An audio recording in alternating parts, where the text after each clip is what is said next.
What is going on, Notre Dame fans? Mike Singer and Kyle Kelly live on the Blue and Gold YouTube channel. Thank you, everyone, for being with us, whether you are watching live, watching back, or listening to this as a podcast. Got a lot to discuss today. Early look at next weekend's visitor list, more names to be added to it, but we're going to talk about some of those guys.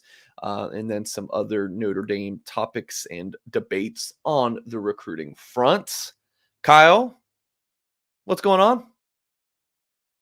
Had a day off yesterday, so I'm feeling refreshed and recharged. Had to take a little bit of advantage of the bye week. So I'm ready to go, man. I don't know if this was put on the outline, but I got a pretty heavy travel day coming tomorrow and Saturday and Sunday. So I will be cutting up the Northeast pretty good. So I'm glad I got to rest up a little bit yesterday because it is going to be a grind from the end of the week and early month of November here.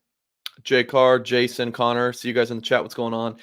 Yeah, you have a great trip. You're seeing Joey O'Brien, key 2026 Notre Dame DB targets. And then who I know you're seeing the Brunswick school guys. Notre Dame has 3 commits there. Blake Hebert, the quarterback, Matty Augustine, the offensive lineman, Ethan Long, the safety. And then there's another kid you're seeing, right? Yeah, Andrew Olish from Eastern Pennsylvania, tight end, We'll talk top about him in 100 this. guy. Yeah, And committed to Michigan. yeah, He'll be that's visiting for Notre Dame with the Florida State game. yeah, so. I mean, this is a great trip. Your trip, like I remember in 2019, I did 5 schools in one day. It was May, so I had just started the job. This was when Notre Dame was still recruiting Travion Henderson, the Ohio State running back. Notre Dame liked him as Notre Dame liked him as a defensive back early on. I remember hearing that. So I went to his high school at 7 a.m. This was 5 years ago, so I was a much more energetic Mike Singer at 26 years old, or no, maybe I was 25 at that point, right before my birthday. So I saw him. Then I went to Chris Tyree School, and then I went to Highland Springs. Notre Dame had offered a few kids there, and then I drove up from Richmond to DC, and I hit St. John's College. Notre Dame had offered a couple guys there and had the punter committed there, Alex Peitsch, who I don't think ever played for the Irish. And then I did one other school in the DC area, and then I ended the day at Good Counsel in Olney, Maryland, to see Landon Tangwall, who wasn't at school that day, and then Mitchell Melton. I think he ended up at Ohio State. I don't know if that really ended up doing anything. 5 schools in one day. Yeah, that was a wild one. It was and then a couple years ago I did a swing where I started the day in Dallas and then drove all the way to Austin and back. That was a crazy day. That was a couple years ago. But anyways, fun day. So yeah, your travels this weekend remind me of a couple of trips that I did in the past, but I don't do those trips anymore. Too old, Kyle. Too old. That's why we got you. Yep. Yeah, for those who thought we might be dressed up today. Yeah, not happening. Dynasty says I heard Mike Singer gives out full-size candy bars on Halloween. Yeah, no. I've never given out Halloween candy. Never been like in a neighborhood where you do. But maybe I'll have some trick-or-treaters this year. We will see. But Kyle, real quick question for you before we dive into the show today. When do you feel it is appropriate to put up a Christmas tree? I know people love those Christmas trees, and you got to have it out for a reasonable amount of time. So once November 1st hits, just get it up and be done with it. Okay. People loved my put the Reese's in the freezer take. So this is my other take. I do that as well, by the way. Yeah, it's the best. No brainer. If you I know the comments, it's 4 minutes in and they're not talking recruiting yet. Calm down, Karen. We'll get there. It's a long show. If you put out your Christmas tree prior to November 1st, you're just wrong. Just don't do it. Just don't do it. You're a little psychotic if you do that. Love you, but you're just wrong. Accept that you're wrong. If you put it up before Thanksgiving or like in November, like Kyle's saying, accept that you're wrong, but I'm okay with it. It's wrong, but it's better than doing it prior to November 1st, right? If we're still looking forward to Halloween and you have your Christmas tree up, you're psychotic, you're crazy. But if you do it sometime in November, you're not as psychotic, you're just wrong. The correct time is like the day after Thanksgiving. I rest my case. Any other take on it is wrong. I'm okay if you do it prior to Thanksgiving, but still in the month of November. I'm okay with it. Still wrong. Day after Thanksgiving. Day after Thanksgiving. Anyways, Kyle, how about this real quick? Nathaniel Usu-Boateng, huge Notre Dame target. The Irish offered him 2 weeks. 2 weeks after Marcus Freeman became head coach of Notre Dame. So that just goes to show how long this guy has been a target for Notre Dame.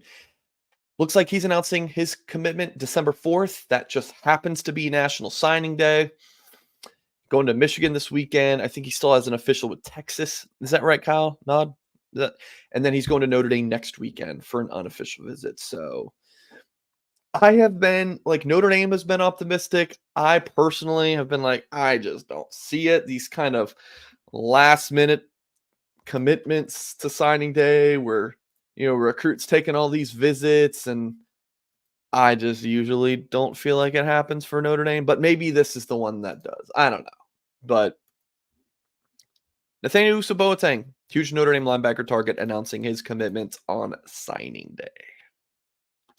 Yeah, that's always been the scenario that we've expected. I know coming out of this Notre Dame official visit back in June, he had talked about moving up that timeline, which would have been a good indicator for where the Irish stood in that recruitment. But in my conversations with Usu-Boateng, his conversations with all the national media and other reporters, it's always been toward the end of the cycle and aiming for signing day. And just to have my thoughts on how this recruitment is shaping up. I don't know if it was you, Goolsby, someone else. I don't know who said it, but Notre Dame doesn't really seem like they win these flashy types of recruitments. Like the guys that are, I don't know. Owusu-Boateng, he knows how to work the media, and I've joked with him about that. And not necessarily us, but in terms of his Twitter and his Instagram and getting engagement, likes, and retweets. It's just like, not that he's not a Notre Dame kid or anything like that, because he certainly is. Like, Owusu-Boateng would be a perfect fit at Notre Dame. It's just like something about this recruitment just gives me like a sense that it's not going to end up in Notre Dame's favor. So I'll happy to be wrong. I think that if you had to ask me right now who's the favorite, who's setting the pace of the recruitment, I would also say Notre Dame. But it just feels like there's too many things that could possibly go against Notre Dame for Usu-Boateng leading from now until signing day. Do you know if he's played this season? I just looked up their No one's stats. telling me. I've asked around. I've asked a couple people down at IMG and people close to Usu-Boateng. Yeah, it's a big mystery. I just looked on their max preps and I don't see anything. You know what? Now I'm looking at him, his Twitter. He even put, December 4th, October 14th. Yeah. That so I'm just like scrolling. Sometimes, if a kid has a highlight play, they'll retweet it or something. Nothing that I see. So when I went to their game in September, I was there for, an hour because he wasn't playing. And I was just like, all right, well, I interviewed him before the game and then left in the first quarter. So I guess he's not playing this season with a minor injury. I don't know. I don't really know. Yeah. Maybe I'll circle back and hit some what is going on there? So the headline of this show is early preview of massive weekend for FSU game. Just want to go through some of the visitors that we have confirmed so far. And we're just going to go through 1, 2, 3, 4, 5, 6, 7 of them real quick. And there is definitely going to be, if you go to blueandgold.com, we have it pinned on the loose emoji board, the the full visitor list that we've confirmed, and there's going to be a lot more added to that as we get closer to FSU weekend. And there's definitely going to be some guys that, like, when Cam Herron officially visited for was that the Stanford game, Kyle? Sounds right. Yeah. That was one of those things that we learned about it Saturday morning. That the former Iowa commit and now Irish pledge was on campus. That's going to be the same thing. I'm expecting to learn, like, oh, these guys are on campus. Oh, this is the running back or the receiver or a new tight end or whatever that they're going after. Like, everything, all the secrecy. I hate the whole, the mystery visitors. I hate it. I hate it. But this is how Notre Dame wants to operate, and we'll just have to be patient, and we'll find out who these guys are in 9 days. That's just like, I don't think there's really going to be more secrets for Notre Dame working behind the scenes, unless crap falls through or whatever. After FSU game, it's not going to take place again unless something falls through. But everything's going to be revealed. FSU, like, this is going to be a hugely important recruiting weekend for Notre Dame, biggest of the year. I mean, I guess some of the June official visit weekends were maybe you would have an argument, but it's going to be absolutely crucial. Like, no, we're going to talk in a little bit about, like, Notre Dame. Is this 25 class as good as 23 or 24? To kind of skip ahead to give my answer to that, it really is going to depend on how the Irish finish this 25 cycle, and that's going to be decided really based on how well this recruiting weekend goes November 9th. So look at some of the visitors real quick. Andrew Olesh, the Michigan commit who Kyle just talked about. Actually, we're going to hear from Prize Picks before we continue on, folks. Prize Picks, you guys do know that I love testing my skills on Prize Picks during football season. It is the most exciting way to play daily fantasy. You have quick withdrawals, easy gameplay, and an enormous selection of players and stat types. This is what makes Prize Picks the number one daily fantasy sports app. NBA, NFL, college football, soccer, NHL, tennis, MMA, some video games. Like, if you love sports, you're going to love Prize Picks. If you have the skills, you can turn $10 into $1,000 with just a few taps. Select 2 or more players, pick more or less on their projected stats, and place your entry. Prize Picks also offers weekly promotions that can lead to big payouts like Taco Tuesday, where each Tuesday, Prize Picks discounts select player projections up to 25% to provide even more value. So download Prize Picks, the app, or head to prizepicks.com and use the code BGI to receive a guaranteed $50 once you play $5 in lineups. Prize Picks, daily fantasy sports made easy. I actually had a hot night last night. I had 3 entries and went 2 for 3. So we'll definitely take it.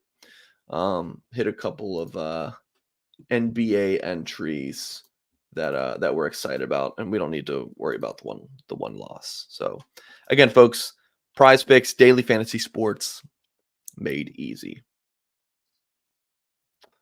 So Andrew Olesh, top 100 overall tight end prospect, Michigan commit.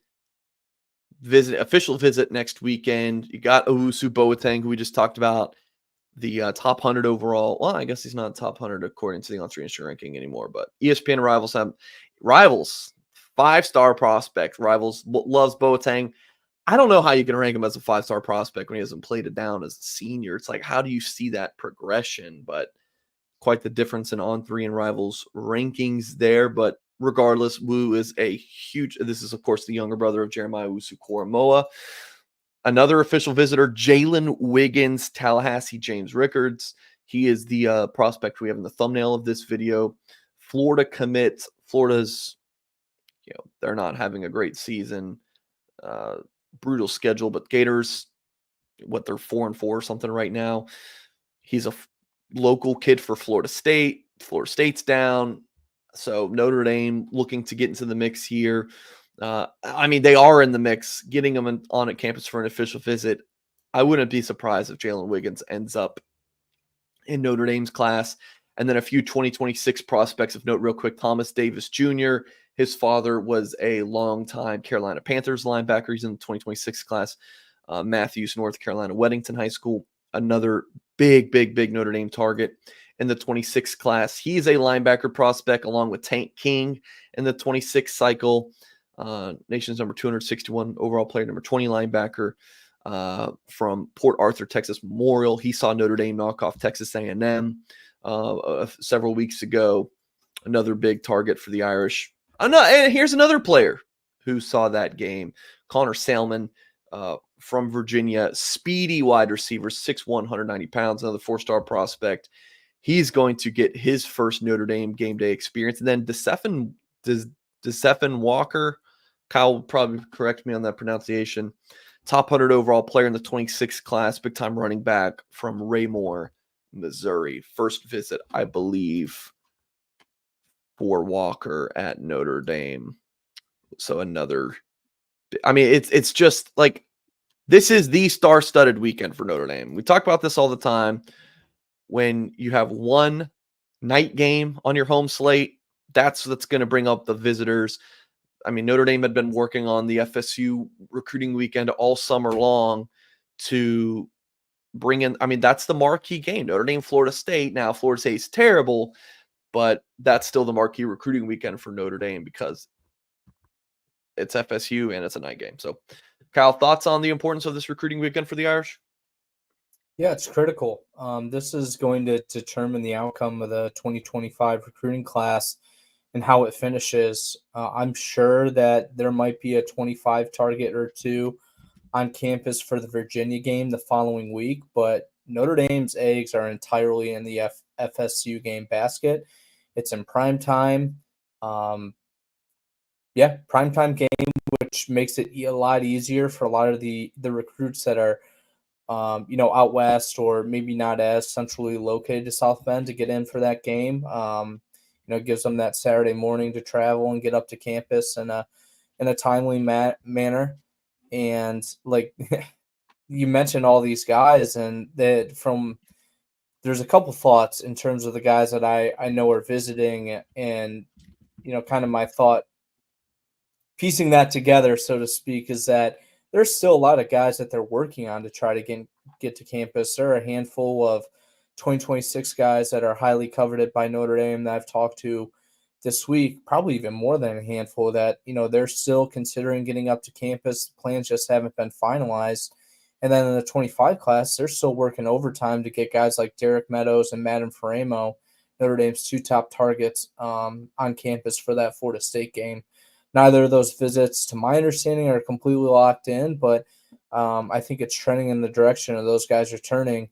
That would be a welcome sign for both those guys to get on campus. And, let's not put it lightly, like Notre Dame's got to strike big this weekend because there's not going to be many more opportunities from now until signing day to do so. And I think they're kind of setting it up that way. Like I'm expecting most of the commits to be on campus. I've talked or conversed with pretty much every commit in the 25 and 26 classes for Notre Dame at this point, and all of them are going to be there besides a couple of guys that have games on that Saturday. And like Cree Thomas from Arizona, he's not going to be able to make it, a little bit more difficult of a trip. And I know Davian Dixon down in Miami won't be able to make the trip either. But Notre Dame doesn't have a late November home game this year like they usually do.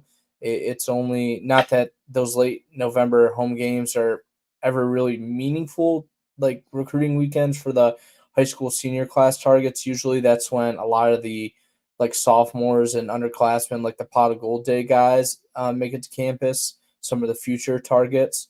This Florida State weekend is massive, and I know we're still about 10 days away from it actually happening, but that's how big it is for us to talk about it on the show here so far out, because it could it will define how Notre Dame finishes in the 25 cycle and ultimately where the class finishes overall in the rankings. Great segue, Kyle. I don't know if you did that on purpose, but let's talk about that. Somewhat. So this was a topic that I did a video on with Darren Pritchett of WSBT. Just real quick, let me talk about Josh comments real quick. And yeah, happy Halloween, folks. Matt and Nathaniel Meadows in Florida potential D-line flip. Who we getting singer? That would be great. That would be great. That would be Notre Dame, like boom, boom, boom, getting their top targets, get a receiver, maybe a running back, maybe boom. Yeah, that'd be great. But I really don't know. Like, I did an article about like where things are trending, stock up, stock down, stock steady. I thought that article turned out really good, but like, there's no one that I'm like, oh man, that's Notre Dame is like way out in front. Like, I think if they offered Tiandre Waverly, the tight end for the Pacific Northwest, I think that would be really tough to beat. But there's like no slam dunks of the guys that we know about. There's 8 targets that are public at this point, but I think that some of the guys behind the scenes they're working on flipping, maybe they have a better chance with those guys. Hey, real quick, Mike, let me put this point out there that the more guys you bring in, just naturally, the numbers game, the more guys you have the chance of hitting on. So, Hmm. I don't see Notre Dame going 0 for 8 or 0 for 10 on 25 targets that they bring in, especially as, how exciting that atmosphere is going to be and how many times these guys have already been to campus. I think if they're going to make a visit like this in season, even though it's a primetime game for Notre Dame, that's still not an easy trip for a lot of these guys to make. So I think that works in Notre Dame's favor for them to give the Irish one last look about 4 weeks out from signing day. Folks, please hit the thumbs up on this video if you're watching live or watching back. Subscribe to this Blue and Gold YouTube channel for more content. I will be live tomorrow. So I think if you like hit the bell, is the little bell still a thing on YouTube? If you do that, then you'll get notifications when we post new videos, including when I go live. So I don't know exactly what time I'm going live tomorrow for a call-in show, by the way. So I'm going to go solo.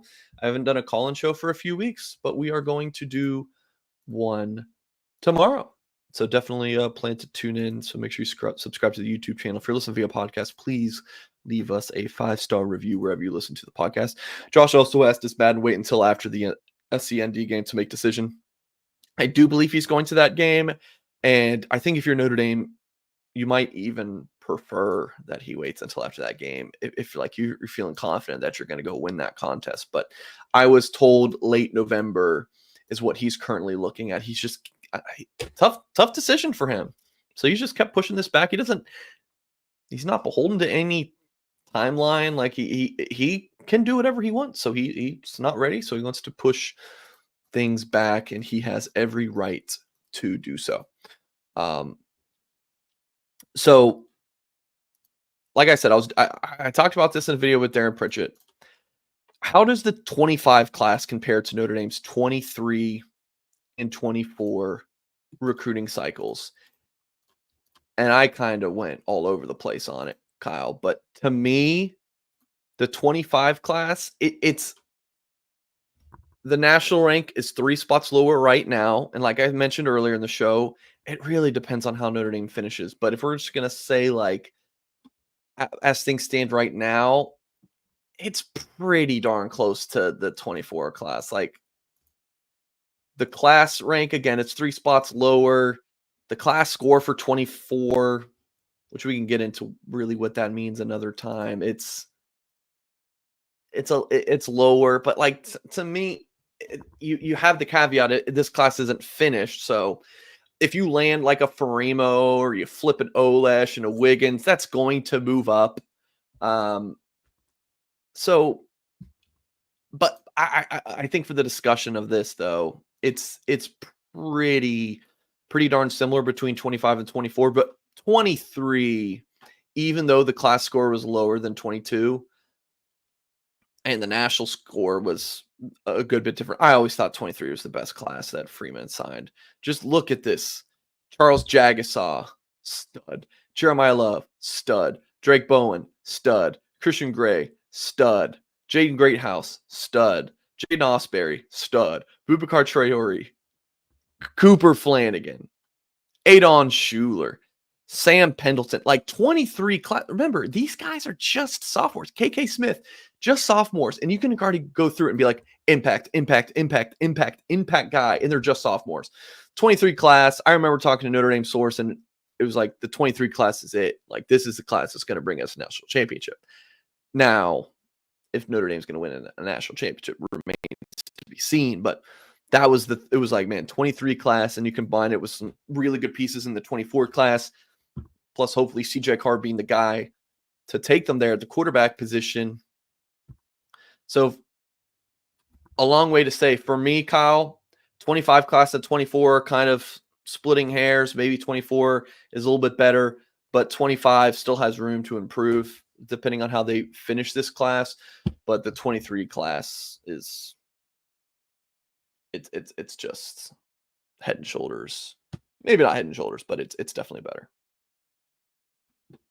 Yeah, I'm glad you mentioned the 23 class, how great of a haul that was for Notre Dame, because this is something I kind of recognized early on in the season. And it's not rocket science, but you just even looked, toward the start, how much of an impact these guys from the 23 cycle, the true freshmen, were already making on the year. And I don't want to run through all those guys again because you just mentioned them, but they have been integral to the success of this year's team and the success of this year's season. And that's something I even asked, I think it was Christian Gray or Jay Osbury about in a post-game press conference. And one of Jack and Tyler ran with my storyline, which is fine because those guys are the team guys. We handle a lot of the recruiting stuff. Obviously, there's some overlap, but I was happy to give them that storyline from one of our game packages earlier this season. So what I like to do when we have these types of conversations is I like to look at the numbers, and I like to bring up the spreadsheets. And luckily, Mike, I do have a spreadsheet. I haven't shared this with you because it's probably going to be too confusing for you to look at. But there's a couple stories I've written in the past where I reference how many top 100 or top 300 or 5 stars and, all that sort of data Notre Dame has had in those types of classes. And the 23 class was by far, or not by far, sorry. It was one of the best in terms from a number standpoint. They had 16 guys within the top 300 in the industry ranking. In 2024, they had 11. So 16 guys in the top 300. That's most of those guys. Well, all those guys in the top 300 are blue chip guys, meaning that they have either a 4-star or a 5-star. So going back to the question on whether Notre Dame's 25 class is on par with 24 and 23, it is not. Right now, it's not close. They only have one top 100 guy committed in Will Black.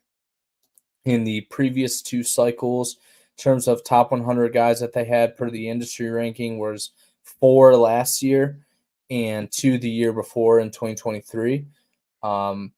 Christopher Burgess is right on the edge there. He's the number 101 overall player. So Burgess is going to be at the All-American Bowl down in San Antonio in January. So I think he could very well get into the top 100 with a good performance there.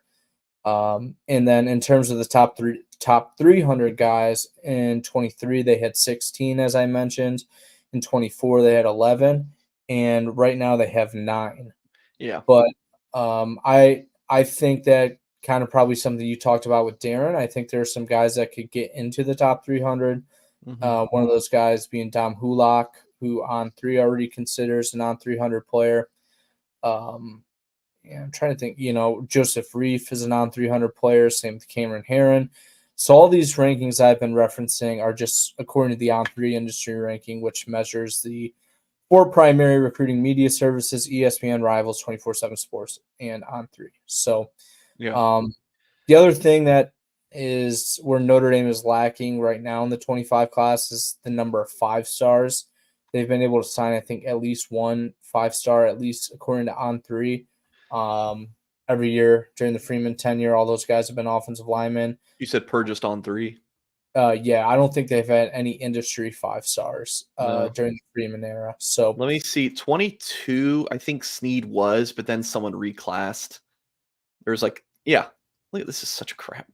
30. He was the number 32 Sneed, Oh my and gosh. then Is he that dropped Quinn down to Ewers? 35 because like I think 2 or 3 guys reclassed late. Oh my gosh. Yeah, let me see this real quick. I think Sonny Styles was one of them. Didn't Sonny Styles reclass from 23 to 22? Yeah, and if this was the 22, I bet there was some A&M LT guys. Overton, Yep, yep. and then I think there's one more. I can't remember. But go ahead, Kyle. Yeah, so, the industry ranking, they haven't had any 5 stars again, which measures the 4 services.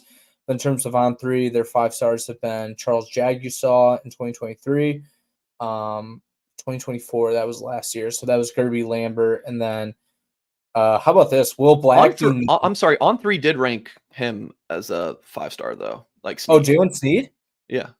Okay, but that was 22, so that technically wasn't Freeman, but, I mean, Freeman kept all those guys in the class, and he was Freeman got Sneed absolutely critical specifically. in getting Jalen Sneed, Yeah, so he was the we'll give him that. DC, so if for this discussion for like Freeman gets, I feel like you have to include Yes. 2022's at least defensive guys Yep. because he was the DC Yes. then, and then the head Yes. coach at the end, like you said.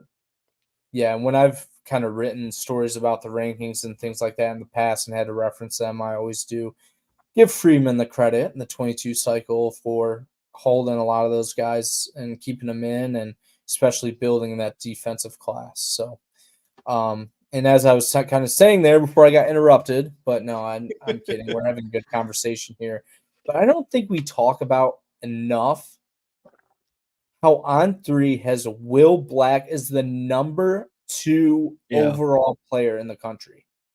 Number 2 overall. Top offensive tackle over David Sanders from Charlotte, who was like this mega freak, like ridiculous, 5-star, like from an early age, since he was probably a freshman out there in Charlotte at Providence Day. And Will Black has kind of flown under the radar. And then, after Charles Power and Cody Belair and all our guys from On Three and the scouting team finished up with the rankings of the 24 cycle and really started doing a deep dive into 2025, there they discovered Will Black and were like, oh, this is Joe Alt 2.0, who just got drafted number 6 overall in the 2024 NFL draft, this past year NFL draft to the Chargers. So that's pretty awesome to see Will Black there. And the reason I mention him is because he's currently number 37 overall. And what the other 3 recruiting services has not wanted to do is acknowledge that On Three was right with their they're ranking Will Black, and I'm shocked. they're slowly creeping him up. Like, every time these the other services make their new rankings, it's like, oh, Will Black, oh, he's up 30 spots now. Oh, 20 spots. Shocker. So eventually he's gonna get up. He'll be a composite 5-star. I think Yeah, we're industry ranking 5-star. So he's already the number 2 player in the class. So basically, if Notre Dame wants to get on par with the 25, get their class on par with the previous 2 classes, you need to land a couple more top 100 guys and a couple more top 300 guys. And I think that's possible with the outcome of the Florida State weekend. yeah, And just to reemphasize my point from, I think, maybe last week's show or a show I did with Darren, if Notre Dame wants to, really be in the conversation for a top 10 class, they got to get two top 100 guys to kind of be in that conversation. So yeah, I personally think it's entirely possible, just with the number of top 100 recruits that they're hoping to bring on campus in the 25 class for the Florida State game. But yeah, they have to close. But I think those guys, like I said earlier in the show, making a trip at this point of football season to South Bend, Indiana, couple weeks before signing day, I think that initially bodes well for the Irish. Just will be up to them to close. yeah. Good stuff, Kyle. As always, you bring a fair, balanced, kind of like unbiased take just based on like the numbers, what the numbers say. Like the rankings are always, as we always talk about, it's a data point. It's not the be all end all, but it's kind of the most just, I guess, fair way to just look at it without, again, bias. But whereas they're like a subjective nature is just kind of the good old eye test, which like this is why I'm kind of like the 25 class is about the same as 24. There's like the number of like guys you would say like, man, impact, big time talents: Will Black, Chris Burgess, Dallas Golden, James Flanagan, Jadon Blair, Mark Zachary, Owen Streebig, Antavius Richardson, Elijah Burris, like guys that are just like, man, no brainer. Like these guys are going to come in and you feel really good. I would even throw Brandon Logan in there. I think he's going to end up a 4-star by On3. We already have him ranked as the number 29 safety in the country, whereas 24/7 ESPN have him in the 60s at the safety position. Rivals doesn't have him ranked positionally.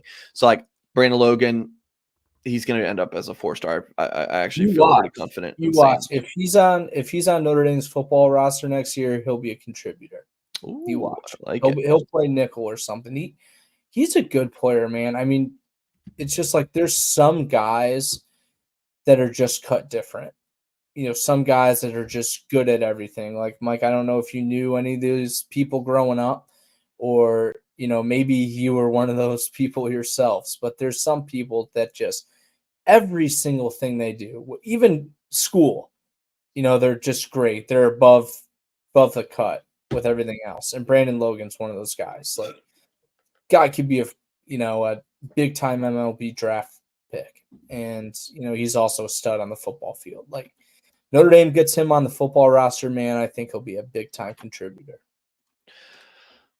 Notre Dame is making a run for the college football playoff. You're going to make sure that you're geared up as best as possible all season long, which is where we're going to talk about today's sponsor, HomeField. HomeField Apparel, the premium collegiate brand based in Indianapolis. You guys know that I love their clothing. You get brand new clothing with a retro look, but no retro tears and smells, folks. HomeField always rolling out new clothing items, including most recently this line of Four Horsemen Championship vintage. You got the heavyweight tee, long sleeve, just a traditional t-shirt, and this hoodie looks super clean. HomeField, if you're watching this, send me the hoodie.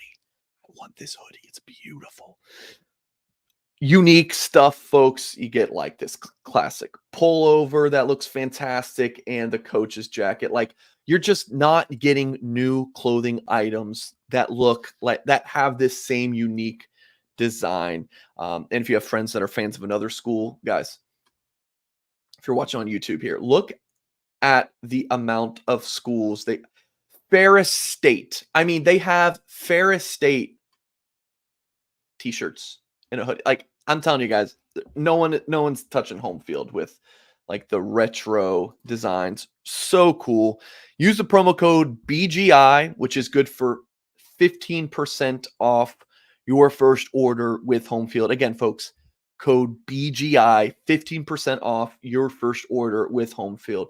I haven't even seen this one. This is sick. 70s inspired Notre Dame Fighting Irish hoodie.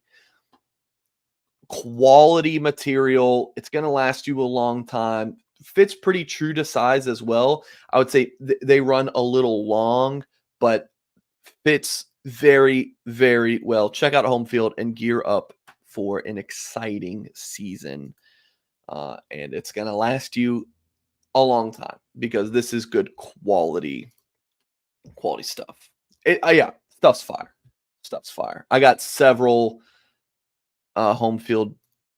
I mean, I got this 90s retro tee.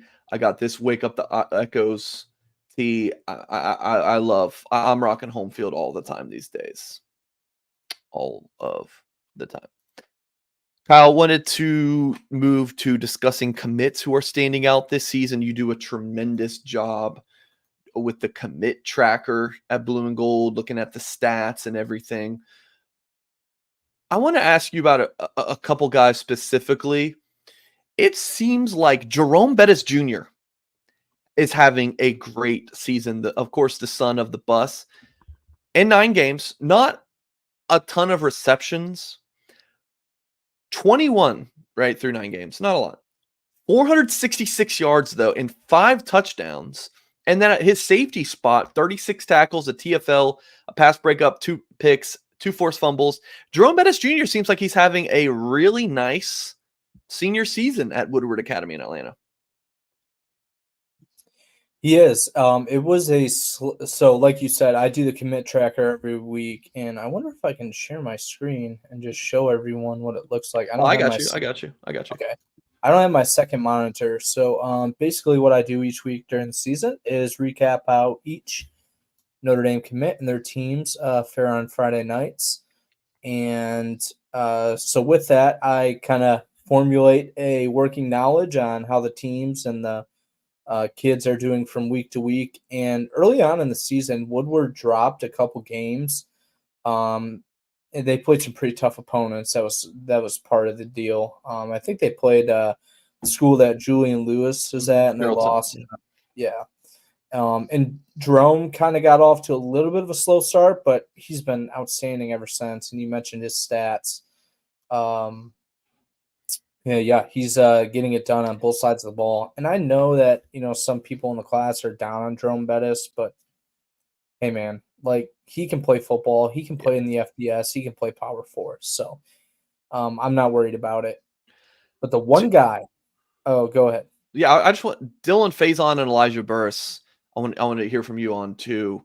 Burris, 26 receptions, 684 yards, and 11 touchdowns in 8 games. That's getting it done. Burris, I think, is stock up, playing in really good ball in the Catholic League in New Jersey. And then Dylan Faison. I mean, I'll just pop up and highlight his stats here. I mean, it's too long to go through. I mean, in 8 games, he's been incredible. Not the strongest competition, I will say, but balling. Like Dylan Faison's balling. Yeah, he is. That's the guy that I was going to highlight before I threw it back over to you, because each week I like to do a little lead on who pretty much had the best performance, and I put them as my, we call an AFI, article featured image, the guy that's on the photo for the story. And I've had to use Dylan Faison the last 3 weeks, and it feels kind of redundant, but he has not given me a choice, because last week, well, here, I'll just give everyone a brief glimpse of what he's done the last 3 weeks. So week 1, with not week 1 of the season in terms of his little spurt here, in the first week of his junior season breakout was on a Monday night. He set the school record for touchdowns in a game, which was 3 receiving, 1 rushing. Then the previous week, I think he had another 3 touchdowns. Last week, absolutely ridiculous. He had 3 touchdowns in 3 different fashions: interception return, kick return, and a punt return.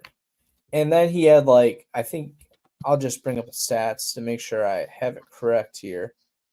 8 catches for 47 yards, and then had another interception as well. So one of my former mentors is now in the coaching staff down there at St. Andrews School in Really? Boca Raton, Florida. Yeah. Small world. And I exchange messages with him every week, and he's just been updating me on Dylan's progression. Obviously, the stats have been outstanding, but something he tells me every week is like, hey, Dylan did this really well this week. Oh, he did this really well this week. Like, there are different things that he is developing at exceptionally well. And I know in talking to Notre Dame sources, Mike, and you can echo this, like, they think this guy's going to be better than Jordan Faison, and they're pretty confident in their assessment too.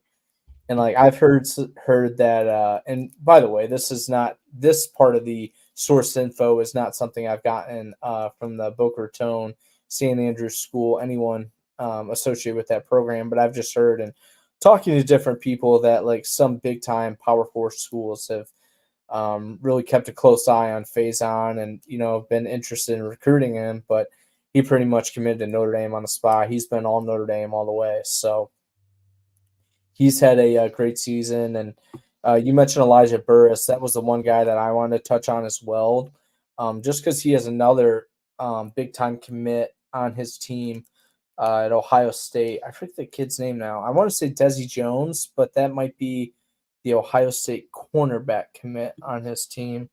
Let me look real quick. No, Do Desi do Jones, do. he's the wide receiver. So DePaul Catholic has two big time wide receivers on their team. Elijah Burris committed to Notre Dame, Desi Jones committed to Ohio State, and by all accounts, Burris is having the better season. Now, I haven't been able to watch the film or watch him on Friday nights, the full game packages, so it could very well be that the best cornerback on every team is shadowing Desi Jones, but I would more so credit this to Burris's performance this year, the production that he's had, and just talking to some different people in the New Jersey area. Um, there's some people that think Burris is a better player over Jones, Mm, who is committed to Ohio State and recruited by Ohio State, which is a pretty good assessment for how you are as a wide receiver, how you play as a wide receiver, considering they have had by far and away the best wide receiver turnout in terms of guys going to the NFL draft and being drafted highly and also producing in the professional ranks. They've done that at a pretty elite clip under Brian Hartline the last handful of years. So Burris is having a great season, and there are a couple other guys, Mike, I could touch on. I didn't know if you had a couple other guys that you wanted to yeah, mention as well. yeah. I think this might be a hot take, but I think Burris, depending on like physical development, I think he has number one receiver potential in Notre Dame's offense. Like he just seems like he's got that dog in him. Like it's kind of a cliche term, now, but or overused term, but he just does. But yeah, we're watching some Burris senior film right here. But yeah, Kyle, just a couple guys real quick. Yeah, couple quick hitters. Christopher Burgess. I'm sorry, just real quick. It is nice that we're talking about three receivers so far, by the way. Yes, yes. Christopher Burgess, defensive line commit who plays in this Chicago Public League. There in the Windy City. He's playing middle linebacker this year. He's already got 86 tackles through 9 games, 8 tackles for loss. He's been very dominant. I got to see him in person this year. He looks great, and I've heard that he has some potential to play early on in his Notre Dame career, so that's encouraging. James Flanagan, he doesn't really get the recognition he deserves because his team blows out every school they play on Friday nights. Like in the first round of the playoffs, they had a 50-7 win. And so Flanagan doesn't really have to do much, but he did have 3 catches for 89 yards and 2 touchdowns. He's been outstanding this season on both sides of the ball. I know you've gotten to see Dallas Golden, who I remember when you saw him was a little bit frustrating because he probably wasn't involved in the offense as he should be, and I don't think he's played much defense this year. But he's been great. And then there were 2 more. I know Brandon Logan, as I mentioned earlier in the show in Indiana, has been outstanding. But the one guy that just continues to produce every Friday night on both sides of the ball is Mark Zachary from Indianapolis, Ben Davis. He led them to a state championship last season. That Ben Davis team is much younger this year, so they're 4-5. But I think everyone in Indiana makes the playoffs, or most schools. So they are in the postseason, which kicks off tomorrow night. But through 9 games, Mark Zachary, playing primarily safety, has 49 tackles, 44 solo, 4 tackles for loss, a sack, 6 interceptions, 3 pass breakups, a fumble recovery, and a pair of block punts, all on defense. And then when you look at what he's doing on offense, how about this, Mike? 46 receptions for 730 yards and 6 touchdowns. So that would beat any of Notre Dame's offensive commits in terms of the production. I think Dallas Golden maybe has more yards in terms of yards from scrimmage. But in terms of receiving yards, Mark Zachary is doing everything possible to make his case for playing wide receiver at the next level, even though Notre Dame absolutely loves him at cornerback, and I expect that's where he ends up during his college career. Yeah. Yeah. All right. Well, that is going to do it for today's show. I thought this was one of our better ones. that we've done, which they're all pretty good. But this one I felt like definitely brought it, Kyle. So good stuff. Folks, if you have not done so yet, please hit the thumbs up, subscribe to the channel for more content. If you're just watching, maybe you popped in the past 10, 15 minutes or so, rewind, head back to the beginning of the show. You can agree with my Christmas tree take, which I thought was perfect. Singer, I love the washed up dad costume. Okay. All right. Mark with glasses, everybody. All right, but yeah, that's going to do it for this week's Notre Dame recruiting update. I will be live, I think, tomorrow at 12:30 p.m. Eastern time. I was texting John Kennedy during the show. He's going to be live for, I think, from 10 to 12 Eastern. So I wanted to, we don't need two call-in shows at the same time. So I'm going to go after John tomorrow. So yeah, around 12:30 Eastern time, take your calls, talk some Notre Dame football and recruiting during a bye week.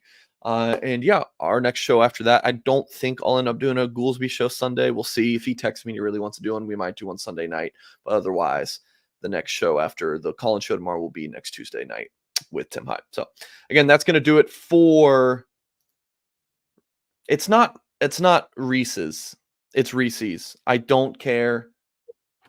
I don't care what people say. It's Reese's. That's just it. Favorite Halloween candy? Go. Oh, it's the best. Reese's is the best. Okay. It's not even close. Like Reese's, Butterfinger, but for Halloween candy, can't just do all chocolate. You got to mix in some like sweet and sour stuff. So, Sour Patch Kids, Skittles, and I think one of the most underrated Halloween candies is Smarties. Very underrated. So yeah.